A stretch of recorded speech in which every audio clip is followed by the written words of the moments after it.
Hello and welcome to Founders Amplified, where we spotlight underrepresented founders who are driving innovation and impact across various industries and sectors across the globe. I'm your host, Narayan Kulkarni, and I'm excited to be here with you today.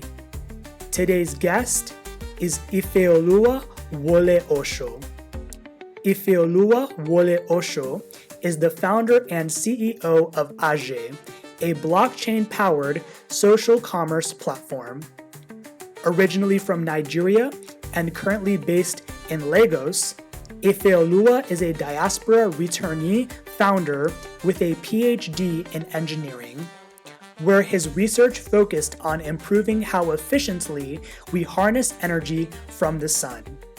His startup, Aje, integrates smart contract escrow and AI-based dispute resolution into messaging platforms like WhatsApp and Telegram, enabling trusted peer-to-peer trade across Africa and its diaspora. Aje has been recognized by Startup Bootcamp Sustainable FinTech, Microsoft for Startups Founders Hub, ALX Ventures, and the Hatcher Plus Fund for its innovation in financial inclusion and digital commerce. So, now that you know a little bit about Ifeoluwa, let's dive in to the conversation. Welcome to Founders Amplified, Ifeoluwa. It's so great to have you today with us. How are you doing, sir? I'm doing very well, thank you. It's good to be here with you today. I'm good. I have watched enough of your episodes and I'm excited to be here. Thanks so much for sharing. Again, really amazing that you took the time to be with us. And so let's get started. I want to start off by knowing a little bit more about your journey. So can you tell me more about what led you to become a founder and if there were any particular moments or experiences that sparked that decision? Well, it was COVID, it was 2020. I never thought I was going to be a founder. I thought I was going to spend a lot of time doing research. I was particularly involved with some nanomaterial research in thermodynamics and how nanoparticles were affecting heat. And I had assumed that after my doctorate, I would have just gone into research, tried to do a postdoc and then try to be like a principal investigator on one of these, working for somebody just sponsoring research. But then with the supply shortages that happened in 2020 across the globe, I figured that the most important thing to do was to be an entrepreneur and help facilitate the supply chains and help with manufacturing, processing, or easing supply, depending on whatever you decided to do. And I made up my mind that if we survived COVID, I was just going to go into one of those then and figure my way out. And that's how I found myself as an entrepreneur and starting off a company, set up my, and so in that process, you start to think, okay, so what problem do you want to solve? What do you think is the easiest problem to solve or the hardest problem to solve, depending on what pain points you're trying to do? And I figured, okay, skills I had worked with computers all my life. I I had worked, my thesis was how AI was affecting nanoparticles. And so I had some, I'm like, okay. Coincidentally, I was also the president of the African Students Union.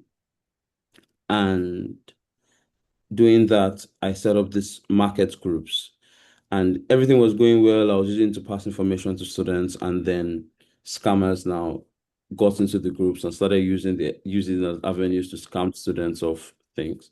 And so I got involved in it and I'm like, okay, this is a problem you can solve. There are people trying to buy online, commerce is growing. We could figure out a way to stop scams from happening out online, then at least you would have solved one problem and it would be within the entrepreneurial cause. And so we founded AJ to solve that problem, to solve problems with scams online, and we have gone about it in multiple ways. I'm sure we will get through it through the episode.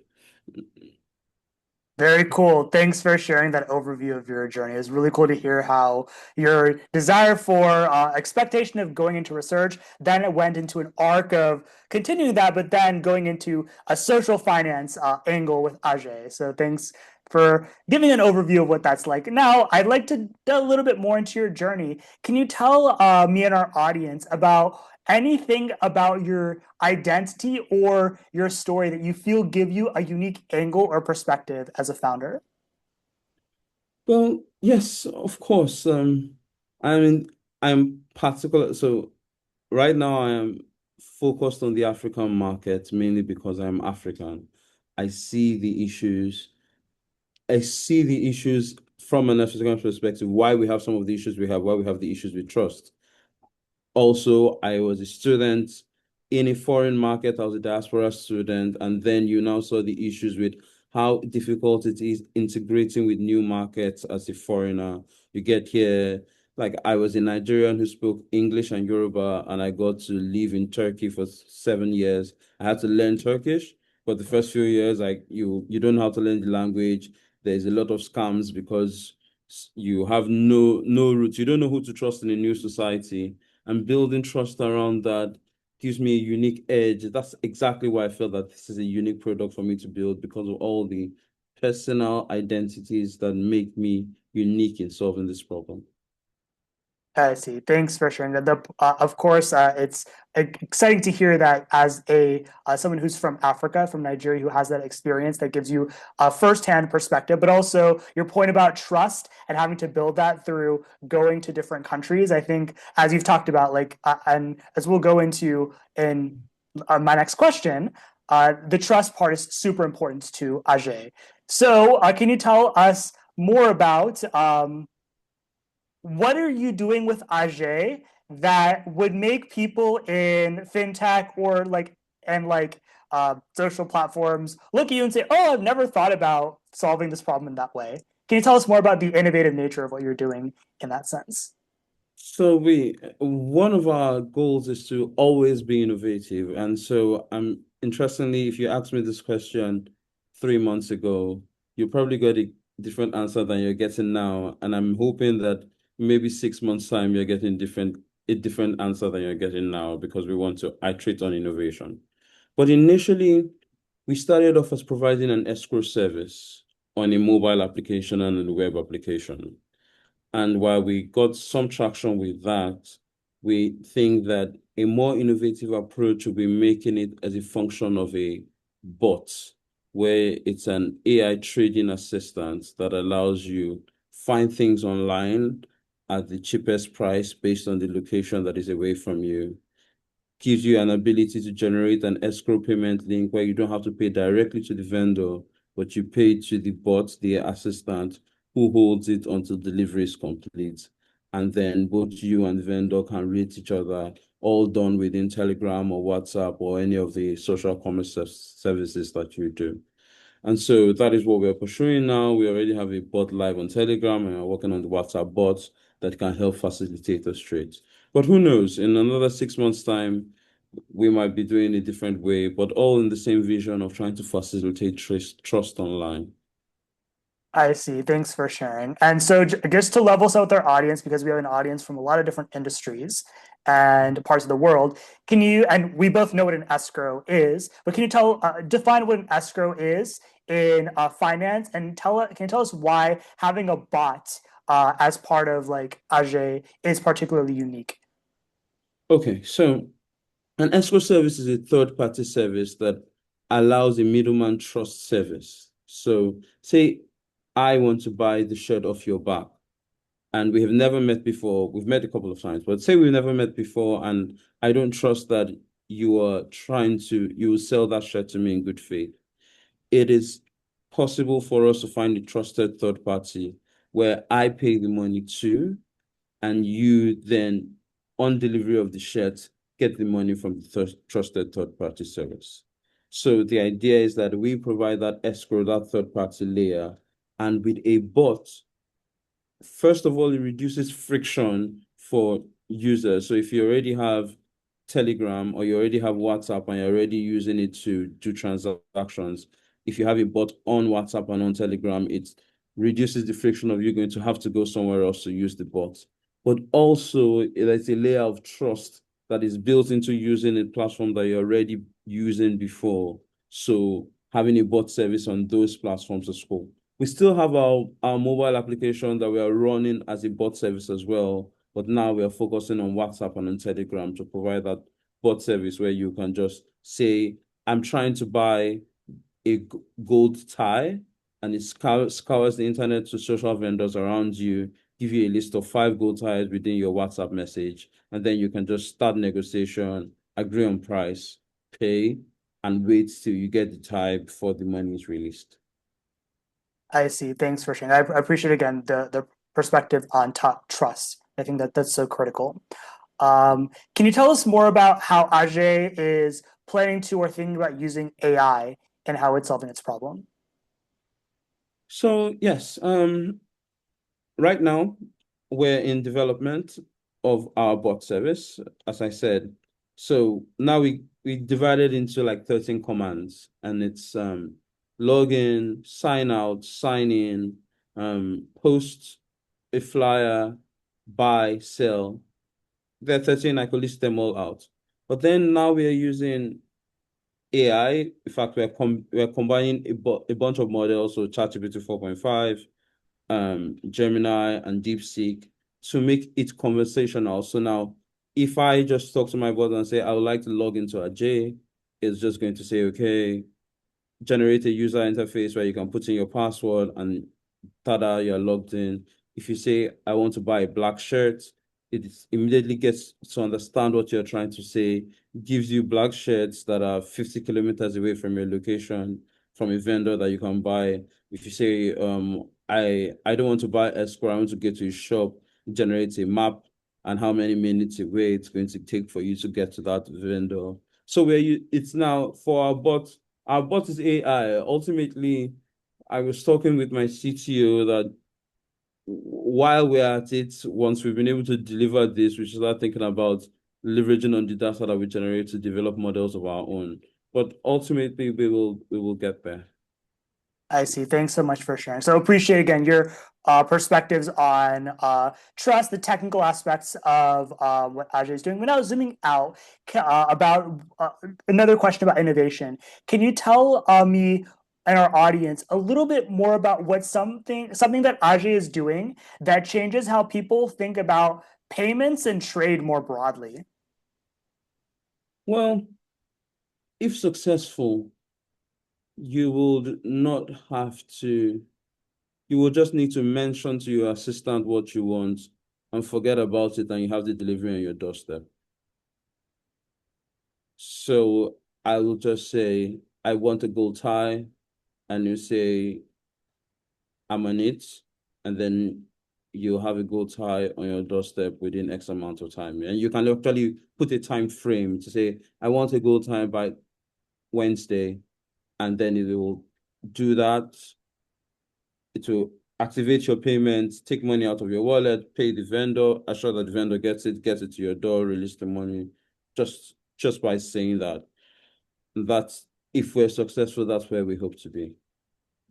So if I'm hearing you correctly, and this would be, of course, very, very amazing in a certain way, because of the ability to validate and like create like expectations and have them delivered upon, um, that would go ahead and significantly like shorten communications, issues, delays, all those different things like in trade with just Exactly. technology.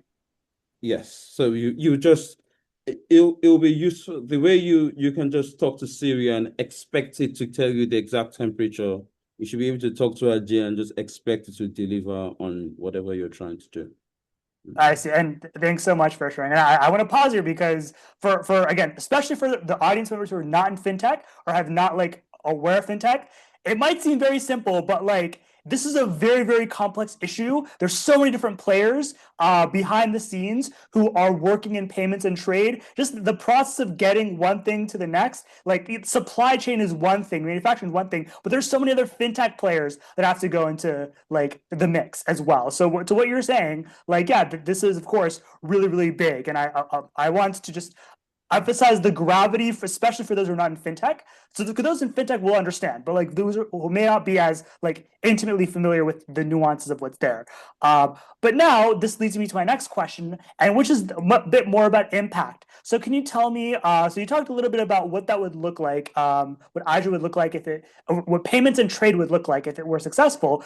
But let's zoom out to the whole of society, and also let's take a long-term view of say in like 5 years. What are you seeing as positive impacts in like 5 or so years that show you that Ajay is working, that come from what you shared? So, first of all, adoption is sky high. It's like in 5 years, the level of adoption of the internet, of social commerce, of people who are willing to buy and sell online is just growing, and we expect that it's going to be global over the next period of time. It's just everyone is working at solving that problem, so it's almost likely that we are going to succeed at it. So that's the first thing. The second thing is the barrier to engaging in digital trade as well. It's one of the good things that COVID, of all the terrible things that COVID did, one of the good things it did was that it pushed the last holdouts on digital trades, forced them into the markets because it was the only way to buy coffee or get anything. And hence the combination of both locally in Africa and globally, puts us right about time. So you already trust your digital wallet, you already sort of trust digital commerce. Now it's about just taking a level. ChatGPT has broken what the expectation of what AIs and bots and conversational AIs are going to look like. And we'll just build on that on platforms that already exist. So the advantage of having it on a platform like WhatsApp is WhatsApp was already touching over 1 billion people, and it means that your bot is virtually available to that subset of people. Wow, that's really helpful to know. Now, going a little bit more regionally or in a bit more focus geographically. So, of course, like you're from Africa, you've gone ahead and done a lot of, you understand the African context. Can you tell us a little bit more about, from your experience, your professional opinion, why, like, what, of course, why is Ajay particularly important in the African context, and what would be the impacts you would see in the African context specifically? In if it works. And I know, of course, Africa is a gigantic continent with so much nuance. So, however you want to take that question.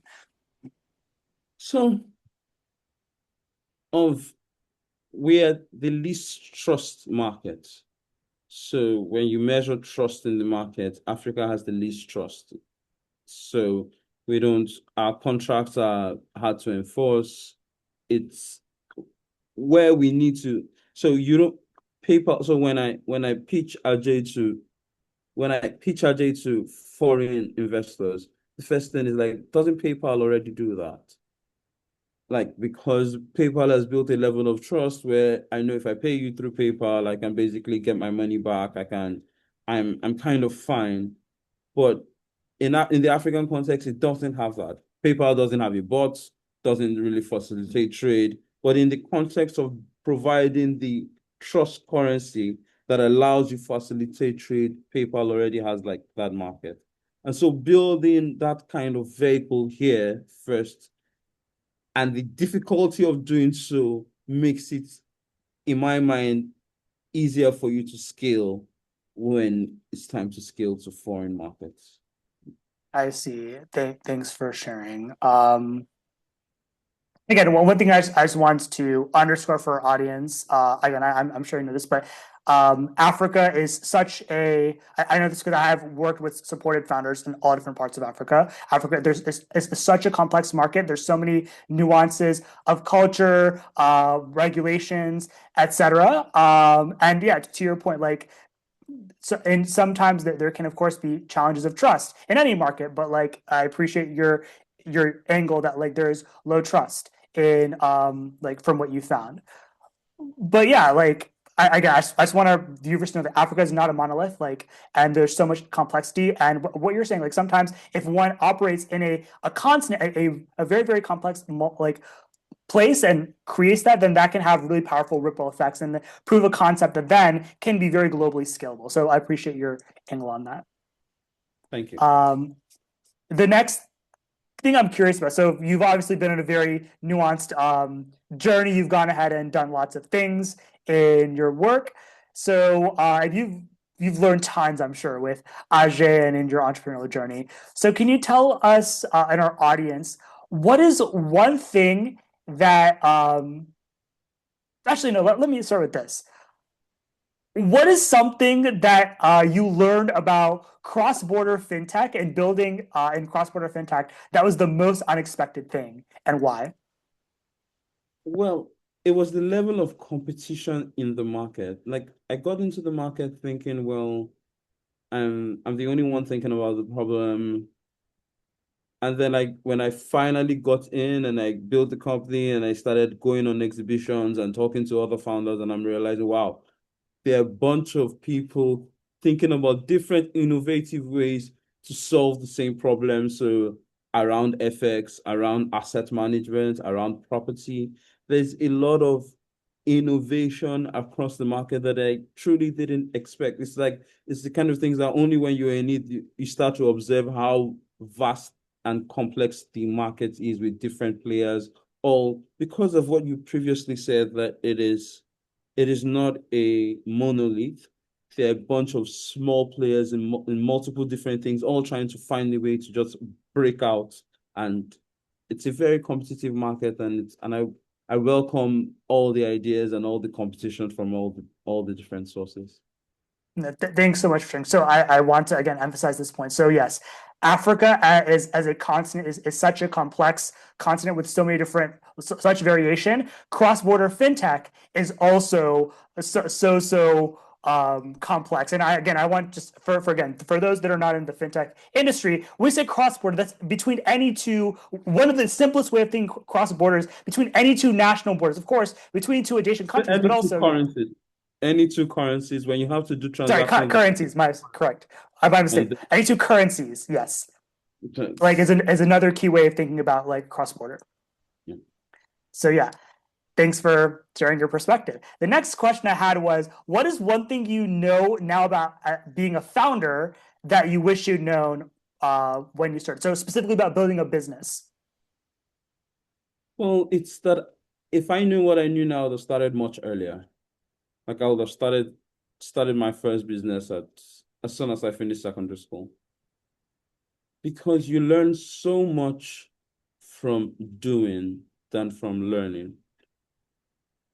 So like, yes, it's good to get a university degree, which is cool. It's good to get a master's, it's good to get a PhD, but you could get an on the job PhD by how much like work you get to do a business, how much innovation goes into doing to a business, how much communication, how many people you get to meet, how your ideas are defined by the volume of quality people. Because in the business industry, the cool thing about the business industry is also the quality people you get to meet. It's like people who are there, have an objective, they plan towards it.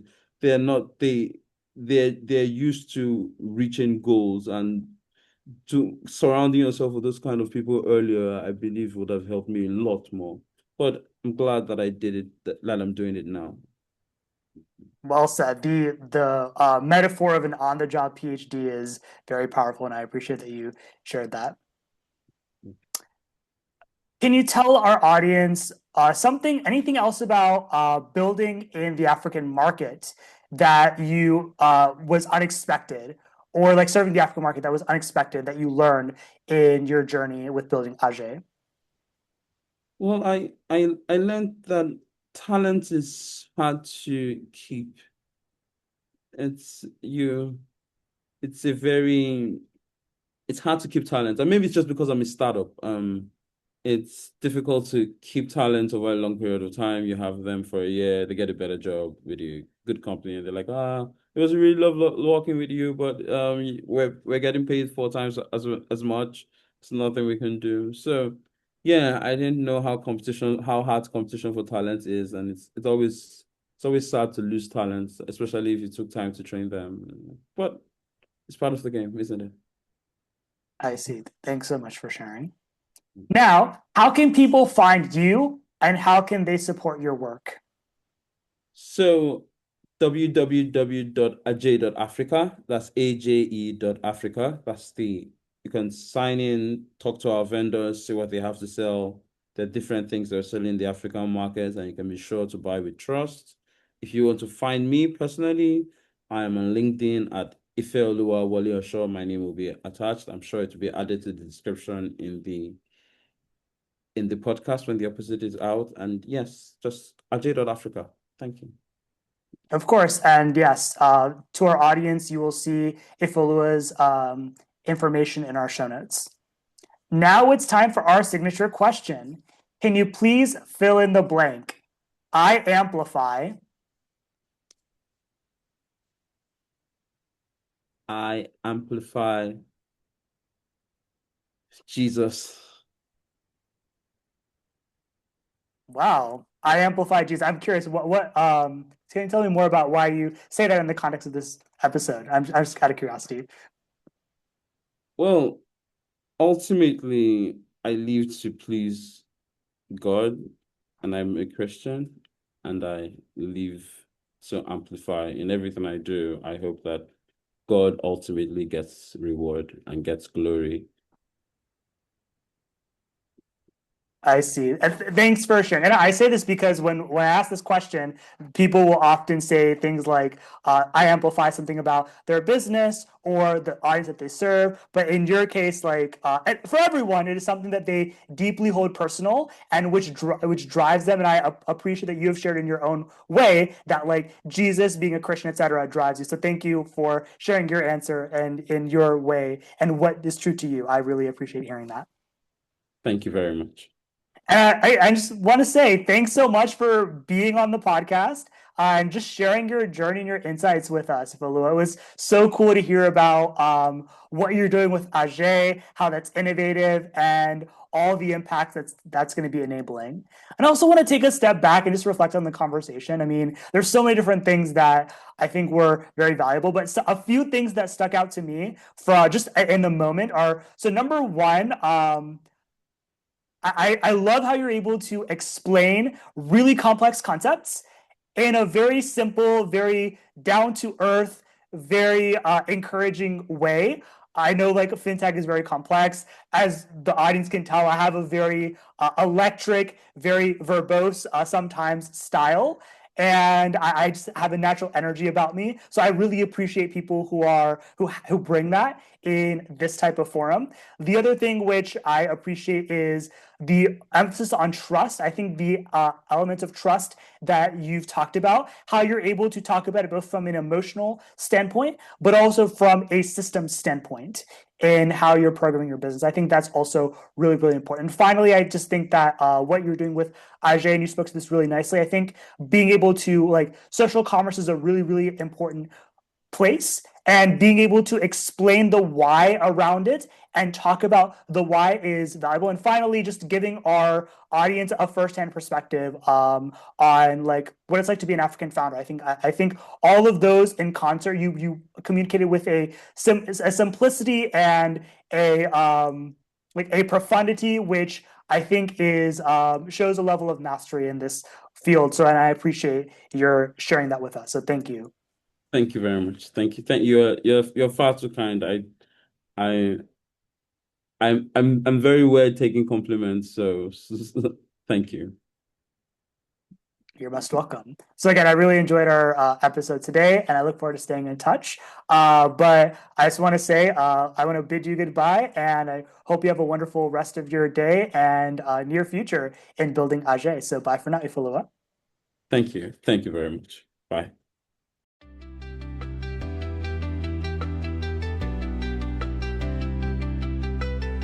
To our listeners, thanks for tuning in to this episode of Founders Amplified. I hope you're feeling as inspired as I am. If you'd like to learn more about our guest and support them, check out the show notes for their details. If you enjoyed this episode, please give us a rating, share it with someone you know, and follow us for more inspiring episodes like this one. If you're a founder who is driving innovation and impact in any industry or sector anywhere in the world and would like to be a guest, we'd love to hear from you. Check out the show notes for more information. And finally, remember that you, yes, you, have the power to amplify the voices around you. Whether you're a colleague, family member, friend, funder, mentor, or just another fellow human, your support matters. So I invite you to celebrate and uplift the underrepresented innovators in your life who are driving innovation and impact. Let's create a better future for everyone, together. Until next time, stay curious, stay bold, and keep amplifying.